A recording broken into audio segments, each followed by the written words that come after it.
Hey there, friends! Welcome back to Second Star to the Left. I'm Michelle, and this is my daughter Billy. Hi! And here's where we'll share board game reviews, ramblings, and a few wrong turns along the scenic route.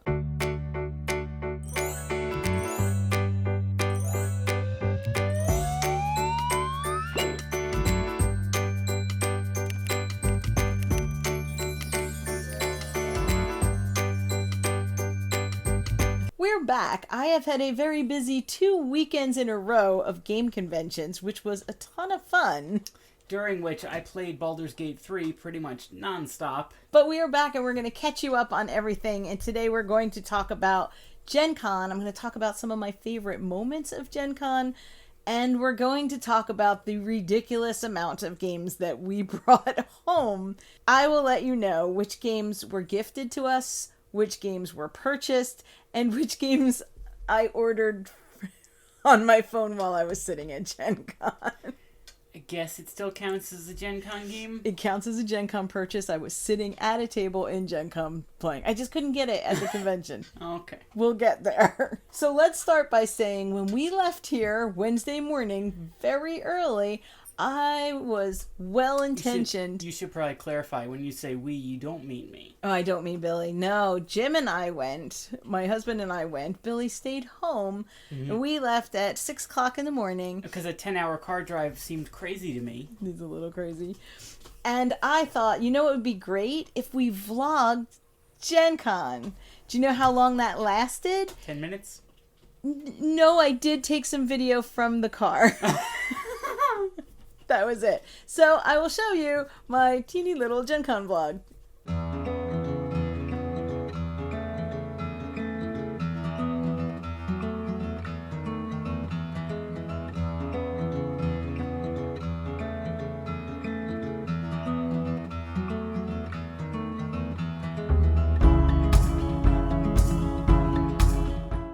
So that's as far as I got. We'll try again next time.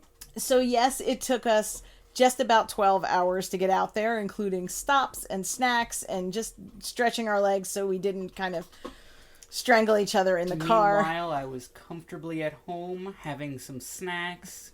We had snacks. Baldur's Gate. Yeah, but I didn't have to be in a car for my snacks. It was a long trip. I had a nice comfy chair. But a long trip means we didn't have to try and squish games into suitcases for a flight home, which could have set us free to buy more than we should have. Maybe that backfired a little bit. A teeny bit.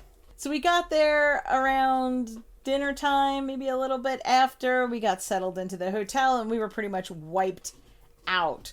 We walked around a little bit, got the lay of the land, got some food, and then crashed so that we could get up bright and early to take on the crowds of Thursday morning. I'm sure that some of you have already seen the pictures and the videos. We have a strange video that Jim tried to take while we were waiting for the crowds. And this is what it looked like. Also, probably us just laughing at him trying to hold the camera. He's much taller than I am, and I thought it would be a good idea if he held the camera up and took the video. I did manage to run into Max and Doolin and Josh from Table Knots, Jeff from Foster the Meeple, and Sam from Lord of the Board as we were kind of pressed and compacted into this crowd waiting for the doors to open at 10 a.m. Now, last year it was crowded, but that would have been a cakewalk compared to this year. It was very difficult to move around, especially Thursday morning when everybody's waiting for that first door opening. And the presence of Lorcana made it 10 times worse. So many people were hoping to rush to that Lorcana line to get a copy. We completely avoided it. We've already pre-ordered a copy and I was not going to sleep overnight to get some. I've heard that it's great. I can't wait to play it, but we just let them stand in line and went our merry way. First thing I wanted to grab, and Doolin wanted to grab, was Fit to Print. So we checked the map, we made a beeline for the closest door, ran over, and it wasn't there. Aww. They didn't have it at the show. I was about to say, oh, did you get it? Where is it? I didn't. Because I didn't see it. We backed it on Kickstarter, and we were honestly just hoping to grab an early second copy. Because we've played it and we love it. That's what people with healthy hobbies do. But instead, we wandered around a little bit, and wandering was difficult this year. You had to have a plan. You couldn't just browse from booth to booth. So we went over, and the first purchase that we made was... Ooh. It's so shiny. Sagrada Artisans. I'm very excited about this one. I love Sagrada, but the idea of having a legacy campaign game where you're generations of families that are building these stained glass windows, and then we got the booster packs that are fan submitted designs of stained glass windows. Can't wait to play this one, and it might be one of the only campaign games I can stick to because it's kind of coloring. I love Sagrada, and I think that we could do this. Mm-hmm. While it's wonderful to run into friends on the first day, for the most part we all say hi and then take off in different directions, scattered across this huge convention to try and find the things that we're looking forward to the most. And for me, the one thing that I was looking forward to picking up that I thought might go away quickly... Wild Child West. I don't remember any of the other words to that song, so I can't keep it going. That's fine. Everybody knows what it is. We got to see a little demo of this game. I love it even more than I thought I would. I'm pretty sure, and everybody will ask in the comments, what's the game you're most excited to play? This is it. Yeah, I think same. This is it. I'm excited about all of them, or I wouldn't have purchased them. Yeah. But the fact that you're using D20s to help you decide which polyomino tile that you're using, there were little meeples that were bullets for you to shoot the bandits. And once you shoot them, the little bullet meeple stands up and it's a tombstone. That's amazing. It's adorable. You're building out sets of like cattle and pastures, and you're trying to keep the bandits from stealing your things. And it's polyomino, and it's worker placement. And it's got cute animal people. And it's got cute animal peoples. I usually am not. There are different animal peoples represented. There are. I'm usually not a big like Western theme person, but I'm so excited for this one. It's just the right combination of things. Right. We got to stand. We met the artist who did all the art. She was lovely. And we told her how much we loved it. So I think that this is the one that I'm most excited about. We were super happy to pick it up early. Oh, I forgot. How can I forget? We were picking up Sagrada Artisans. What? We also picked up Everything Ever. Well, nice. Which, looking at this pile, it looks like we might have picked up Everything Ever. No, there's a huge pile just out of frame. You guys know how much I love Nathan Thornton, and he's done Green Team Wins, and he did that old wallpaper, and he did Medium, and this is his new game, Everything Ever, which I got to play and realized it's very fun, and I don't actually know everything ever. You don't? No, You've been lying to me this whole time? It's kind of like Tapple-ish, but with cards. I haven't played Tapple either. But you have two categories in front of you, like TV doctors and, children's books. Just list numbers 1 through 9. Or 1 through, 13 now? You have to go around the 14? Table and say something for each category, or one thing that would connect both categories. And it can't have been said before. And if you can't, then you take one of the piles in front of you and you start a new category. Anyway, it's super fun. It's bright. It's colorful. You could play this with anybody. And I'm just really sad that we didn't get to run into Nathan this time. There were a lot of people that we wanted to see that we didn't get to because... did I mention the crowds? You did. I did. Not enough. So that was Everything Ever. Doolin and Josh and I hooked back up and walked around a little, and then just on impulse decided to try a demo of this little card game here. Mostly because the lovely woman demoing this game had a couch, so you could sit on the couch and play on the pretend coffee table. It was great. It was a pretend coffee table? It was a real coffee table, but it wasn't like in a living room. Oh, but there was no coffee on it. Okay. So... I don't understand. So it was like a set, right? It wasn't like... You're really mean today. But this turned out to be one of the biggest surprises of the convention. It's just a tiny little card game. It plays up to 6 people, which is great. I think I like it more with 4 people. I think that's kind of the sweet spot, but it played really well at 6. We'll have to try it at 2. What's it like? You're set collecting, but in a way where you're kind of penalized if you don't set collect accurately. It's a little bit hard to describe, but you don't ever pick up another card to your hand, so you're trying to get rid of your cards in a way that lets you get cards from the middle. You only score the gap between your highest set and your lowest set, but sometimes those can combine. So if you had a set of 3, but then you had 3 sets of 1, 3 would be your highest, but since you have 3 sets of 1, they all combine to become 3 as well. So the gap between your biggest and your lowest is 0. You would score 0 points for that little mess. This sounds like a game I would be very bad at. I want to play it. Yeah, this was just... We played a ton of this every time we got to sit down and play, and I think this was kind of one of the biggest surprises. Had never heard of it, and it turns out to be one that I will definitely throw in a bag and play whenever. Then I got to meet with Ilya with Incredible Dream and hear about some new games. So one of the fun things about going to conventions is getting to meet with publishers and hear what's coming out.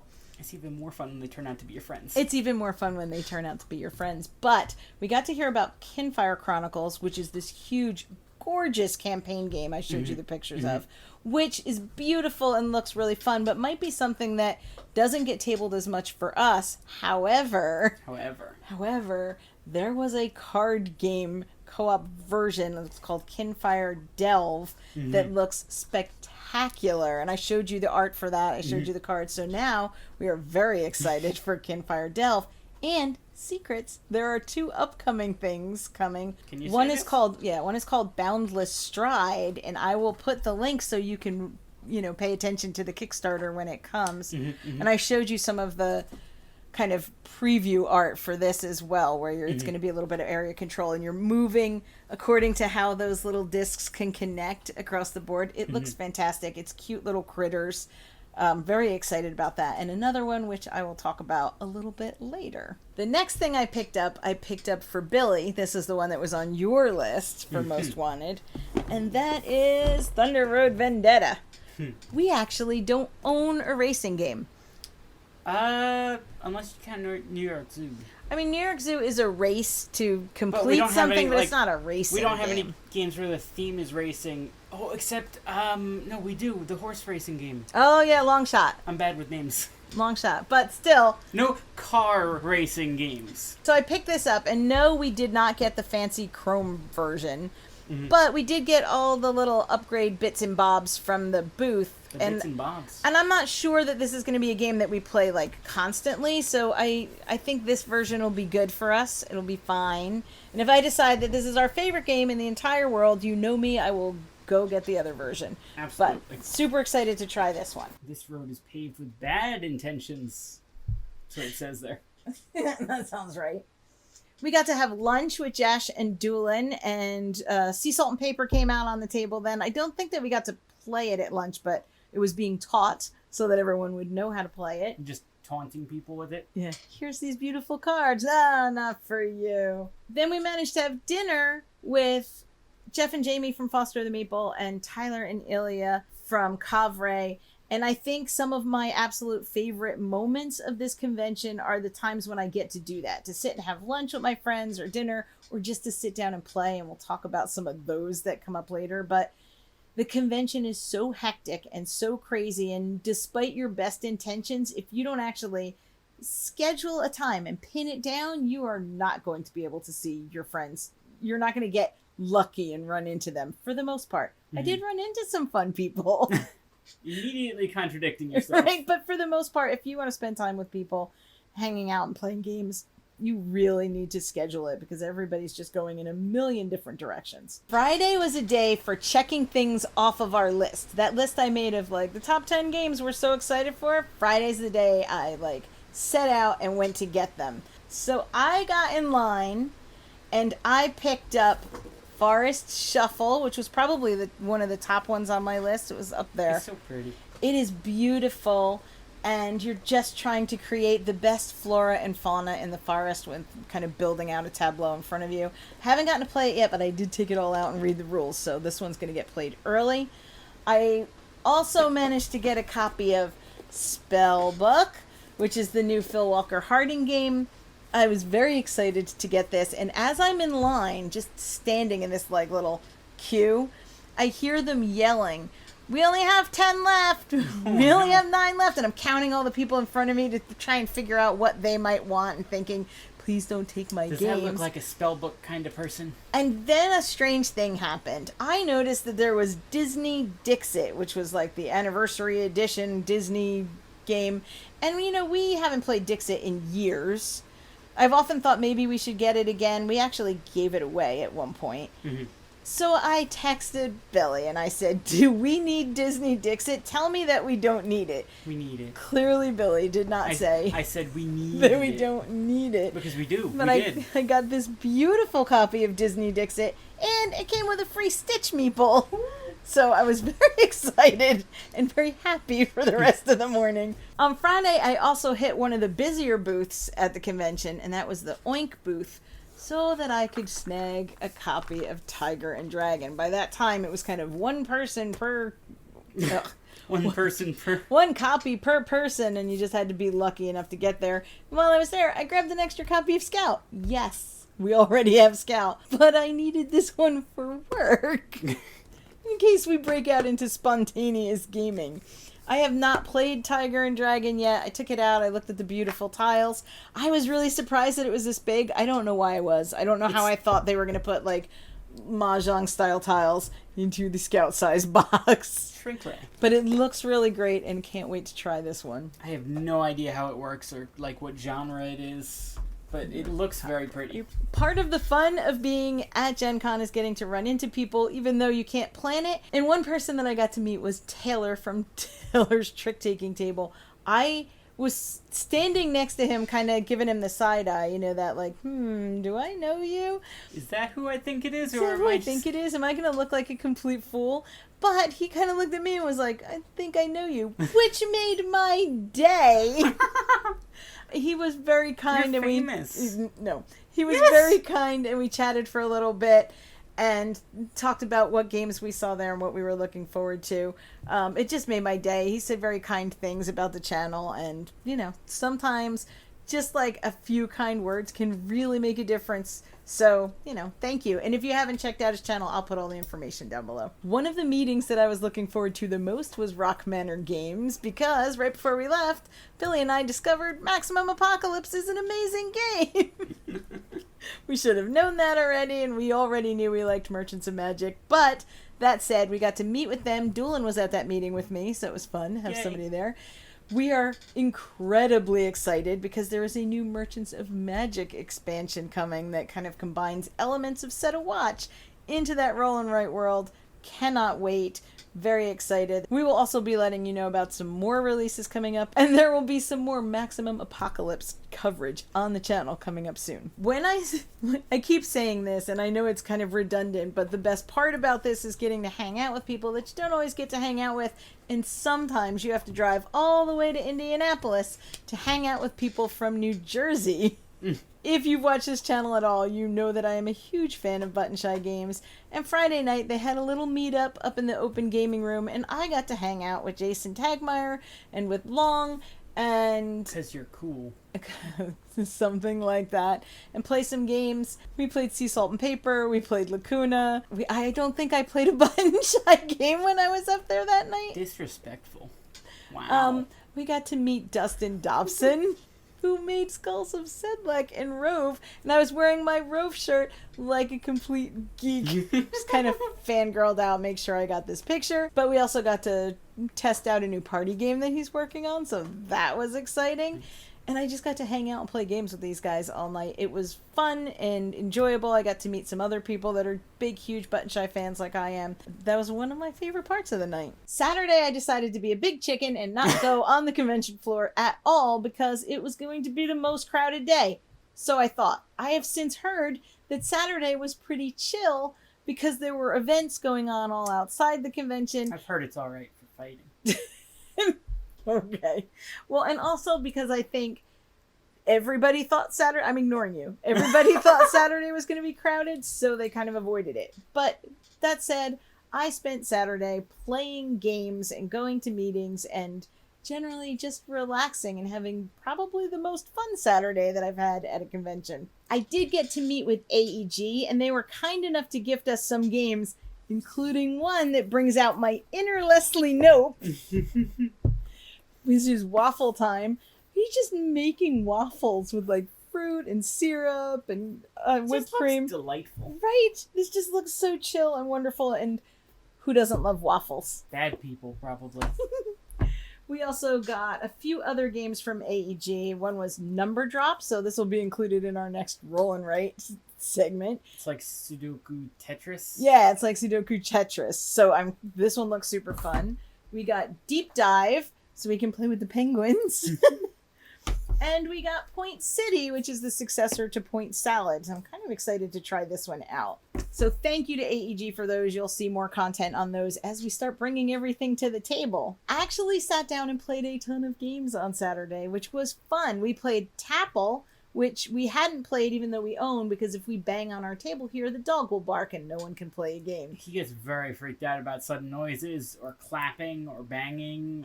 I just want to say, I thought if we played Tapple, I would panic and not have any words. I was the undefeated Tapple champion. Sure you were. I didn't even take a penalty card in the 4 games that we played. Are there any witnesses I could ask about this? Ask around. Okay. Just confirm this, please. It was the only thing I was good at. We played some more Gap. We played. Oh, you got werewords. Yes. I didn't see that when you brought it when you were bringing stuff home. Surprise. Oh, we didn't talk about that yet. Okay. We played a lot of Sea Salt and Paper. We also played Inside Job, which is a trick-taking game with a secret traitor. And on my first round through, playing with Jeff and Jamie from Foster the Meatball, Sam from Lord of the Board, and Emily from Table Knots, I was the insider. So hey, nothing like getting thrown into the fire and being like, learn this game and be the traitor. I liked this so much that it became one of the games that I bought right from the table. Nice. This is a 3 to 5 player game, which usually would be a challenge for us. However, it has a 2-player variant where you have a dummy hand, just like if you were playing Pinochle or something else with 2 people. It's not very nice to call me the dummy hand. You're not the dummy. So again, loved it so much that I ordered it, and it was here waiting for me when I got home because they ran out at GenCon. Still counts as a GenCon game. It does. Sunday morning, I did my final walk around the floor. I just wanted to check things out that I hadn't checked out before. I had picked up just about everything I wanted to get, so I wasn't really necessarily looking to buy something. I was disappointed that I did not get to purchase Sky Team. I had gotten in line at 10:06 every day, only to be told that despite the floor opening at 10, they were out of copies for the day. So that was a little bit disappointing. I stopped and took a bunch of pictures of Unmatched. Yay. Tales to Amaze so that Billy could see Mothman. It's amazing. It is a tale to amaze. Oh, and speaking of Unmatched, we got the storage cubes. Storage cubes in the mail today. The storage cubes came today. So excited. Yeah, that's going to be amazing. However, as I was standing there demoing Unmatched, Max sent me a message and asked me where I was and said he'd be right there. Don't move. He's going to come find me. And I figured he just wanted to walk around for the morning with me. And I turned around and Max just bonked me on the head with Sky Team. So I did get my very own copy because Max was looking out for me. So thank you, Max. We haven't played it yet, but honestly, we came home from Gen Con. I worked for 2 days, turned around, flew out to Chicago for ShyCon, and have just gotten home. So lots of these games are going to get played this week. So excited to try and, land this plane. I'm sure that we will be excellent pilots. No. Sunday before we left, we went up and did a little bit more open gaming. I got to game a little bit more again with the Table Knots crew, Foster the Meatball. We met up with Nick from Brothers Murph and his friend Jabs. And we played 2 of the most fun games that we played the entire convention. Oh. First on the list of those 2 is another game that I ordered immediately and is apparently very, very, very hard to find. And that is Nana. Now, this is coming out here in a new version called Trio with different art, but I wanted the cute little Japanese animals. So I found it, and it arrived here. Are we going to be able to read the rules? Yeah, the rules are in English. Also, awesome. It's really just like Gamers Go Fish. That's what people are calling it. It's not, the rules are very simple. Nice. But we had such a great time with this game. People are calling it? Yes. Not just like the one person at the table called it that? No, people. Okay. Look it up. People are saying it. People are saying. Then we played a game of Fuji Flush, which we have been trying to buy for ages and have been unable to. They just won't let us. They turn us away. They let us now. It's going to arrive tomorrow. It was the most rowdy, ridiculous, silly game of Fuji Flush ever. Jim was actually texting me from the lobby and saying, I can hear you all cackling all the way out here. It's just a silly card game, and we had just the best time with it. Everybody got all in. We got to participate in the famous two-choo train. The what? If you can keep combining twos around the table, then you just bang on the table and go two-choo train or three-choo train. If we or four. do that here, Navi would lose his mind. Yeah, there's no banging on the table. It'd have to be kind of silent trains. But it was so much fun, and I'm so glad that we're getting a copy so we can like take it down the beach and have a good time. Mag rail trains. So that was kind of I'm ignoring you. It's so mean. So that was kind of our adventures and our highlights. Mostly the highlights are always going to be getting to meet some friends old and new and getting to play some games. But that's not the end of what we brought home. So I'm going to kind of run through the last of them so you can see, because I think we brought home about 30 games total. There's no way you cover them all. You got so many that something's going to slip through the cracks. So here we go. Speed round. What else did we bring home or get in the general area of Gen Con? We got Fika, which is a clever coffee break game. I'm going to pretend it's tea, just so we're all clear, and then the game will make me happier. But this is just a little fast-paced card game. Haven't tried it yet, but it looked really fun. And you know us, we're always good for a small card game. Mm-hmm. We got Mr. Jack Pocket, which I have wanted for a really long time, and I saw it on the last day, so I picked it up. Treated yourself. Impulse buys. We got Fiction, which is kind of it's like... not real. It's not real. It's kind of like a Wordle-ish variation, or like Mastermind with words, but you always give them, it's always 5-letter words, and one of the clues you give them is always a lie. So they have to try and figure out what the real word is, even though you're feeding them false information for one of the 5 letters every turn. It looked really fun. It looked like it would make people very stressed trying to figure out the answer. And it's a teeny little box. I picked up Invincible, the dice game, because Billy and I just watched Invincible. Mm-hmm. And this is just a silly push your luck dice game. That's all it is. But it looked really cool, and we had just finished watching, so I grabbed it. It'll be great for waiting for food at a table or something. I picked up Hooky, which, to be honest, I picked up just because it's Jamie's favorite game, and I trusted her. But it's a little, deduction so word it game. Can't be bad. Yeah, no, we're definitely gonna love it. It's a deduction game. It's a word game. So, and if we don't love it, we'll never trust her again. We'll still trust her, but maybe not for games. I got to meet with Pandasaurus. They gave us some nice fun swag. Ooh. And they were kind enough to gift us Beacon Patrol, which is a very chill tile laying game that we've been looking forward to, where not only are you placing tiles like Carcassonne style, but you also have to be able to move your boat from tile to tile as you place them and make those connections. You'll see more about this coming up soon. And we picked up District Noir because it was a 2-player card game that looked really fun. That's it. That's the only reason. Sometimes it looked neat. It looked cool. I picked it up. We found some of our favorite games that way. Mm-hmm. I grabbed Mutton Bustin'. I don't know. Because it's numbered. And I thought that would be a good thing. I don't know. But I picked it up. It's a little dice rolling game. It's probably aimed for a younger audience. Mm-hmm. And we're going to give it a try. And either we're going to like it and keep it, or we will pass it on to friends of ours who have a younger family. At one point, Doolin and I stopped by North Star, and Inheritors was out. Ooh. Yes, ooh. And this card game looked amazing. We were waiting in line for a demo, and we were watching them demo it for other people. And finally, we just thought, no, yeah, we're going to like this game. So we each bought a copy. We each went back to the hotel room and read the rules of the copy. And then we Aminals. didn't get to play it, but it looks really great. So you will definitely hear what this one is about as we get through these games. We can talk about games in tubes. Tubes. We got 2 tubes. We got like the famous Star Wars character. chicken. 2 tubes. 2 tubes. No, that's an actual Star Wars character. Okay, Look it up. We have 2 tubes and it's not a Star Wars character. You don't know that? It might be. We picked up Chicken, which is just a push your luck dice game, but it's adorable. And Scott Alms made it, and Scott Alms is one of the ones that makes all the solo games for Button Shy, so I was obviously going to grab that. And we were kindly gifted Lacuna from CMYK so that we can do some coverage for them. And we've already played this one. Yes, Lacuna Matata. This is beautiful, and it's so simple. There's like 2 rules. The canister is beautiful, but also clever because you get to shake the pieces out onto the board. Really enjoyed this and can't wait to show this one off a little bit. The surprise that Billy spoiled.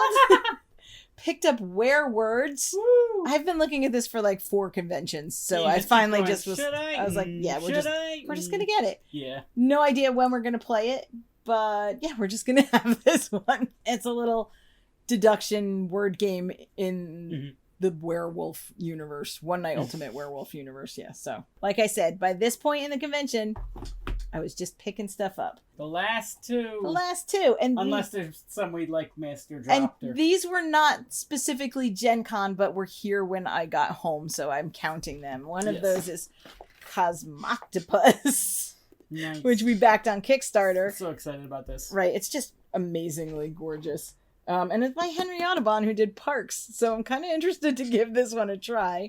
His little tentacles on the board. The other one that was here for us is a new implementation of Sheriff of Nottingham, but it's Disney's Robin Hood. Ooh, oodalali, oodalali, golly, what a day. That's how I feel about the whole convention. The source of my first crush. I absolutely love Disney's Robin Hood, so I can't wait to play. We watched that so many times. Mm-hmm. So I can't wait to play it. Okay, still with us? Because that was about 30 games and a bunch of highlights, and we had a great time at Gen Con. I may take a year off next year. Gen Con is a lot of things. It's a great way to see friends, to meet with publishers, to check out new games. But if you're an introvert, it's a little bit much sometimes. And so part of why I didn't go to the, because like PAX is a lot for me, and that's like 3 PAXs put together. It is. It's the entire Indianapolis Convention Center, plus the entire Lucas Oil Stadium. The football field is covered with gaming tables. The suites are being used for meetings. It is enormous, and it is packed with people. And it is a lot of fun, and I'm sure that when next year comes around, I will say, we should probably go. But we might alternate what conventions we go to, because we can't go to all of them, and there are some others that we would like to go to. That's all of it. Let us know in the comments which ones you think we should play first. We may or may not listen, but go ahead, put it in the comment. Thank you for watching. If you like what you see, or if you'd like to keep watching until we get one right, then please like, subscribe, and share. As always, open tables, open minds, and play yourselves. Bye. I had to move a game to wave. Bye.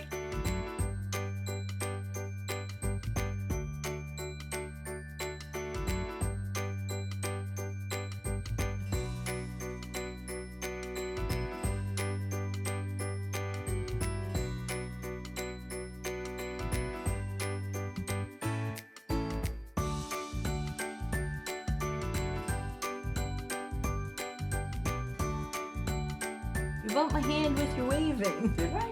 Oh, babe, bump your face here. Oh no, are you okay? I'll survive. And there'll be some more Maximum Apocalypse coverage on the channel. Did you say apocalypse? I can't even say what. Apocalypse? Yes. And there You throw it into the deep end? No. You could be both. Throwing into the fire, you'd have to be like, first you've got to be in the frying pan, and then you get thrown out into the... But if you're just getting thrown into something initially, it's got to be the deep end, right? Well, if you were on fire, then you go in the deep end and put you out. Well, then that... I'm not even arguing That this with you. doesn't seem applicable. Well, then what's that over there? I was trying to make it a surprise. Oh, surprise. I'm very surprised. Are you rhyming on purpose? What?